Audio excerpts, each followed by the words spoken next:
Na yanke a saurayi na gaba.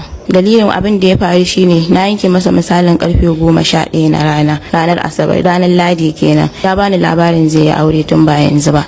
To ni kuma muna tare da shi, muna soya da shi har tsawon shekara 6, hatta kai ma ga an sa mana rana an fasa ni da shi. To an zo an min ma rana da wani ya ce min ba wanda zan aura in ba shi ba. Na fasa wannan ranar saboda shi.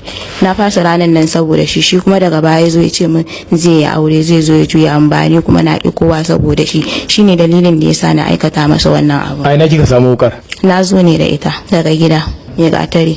Na yi tafiya ne, na zo gurin biki.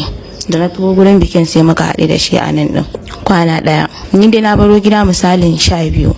Ni kuma Allah na ƙara so mai ga Kano karfe 2 na rana. Mun haɗu da shi misalin karfe 2 da 'yan mintuna. To mun haɗu da shi karfe 2 da mintuna, muna zaune da shi lafiya kalau dai. Haka dai har dare ma dai nuna min kanshi yana ciwo. Sai na ce masa mu je a siyo magani. Muka je aka siyo magani. Da aka siyo magani ya zo sai na ce masa to ya ci abinci. Ya ci abinci ya sha maganin sai ya kwanta. Da ya kwanta har dare yayi ina tashin shi ma bai tashi ba. Har gari ya waye ina tada shi bai tashi ba. Har na tashi shi na ce masa ya tashi lokacin fitar mu yayi, tunda 12 suke fita, 12 ne isfayarsa. Ina ce masa 12 ta kusa, tashi mu fita, bai tashi ba. Kawai to anan sai na dauki wayarsa, na kunna wayarsa kenan. Kawai sai nake jin wasu voice ɗinsa haka da shi da wani. Kawai haka dai aka ina dai voice din na ji ba daɗi.